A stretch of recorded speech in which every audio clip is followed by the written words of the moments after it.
no? Ne parliamo. Allora, nome? Veneziano Salvatore. Allora, io abito al Lido. Il Lido per la differenziata non va bene, non è mai andato bene.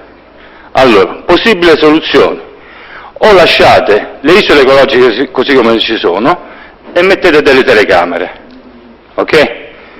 Oppure si potrebbe pensare di mettere delle isole ecologiche automatizzate per dar modo al cittadino di conferire la plastica, la carta, pure avere in cambio un minimo compenso, diciamo, come fanno pure negli altri stati, ok?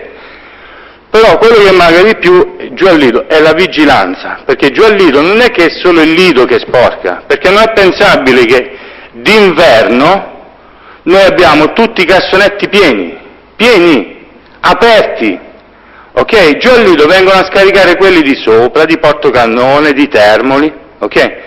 Ci serve più vigilanza.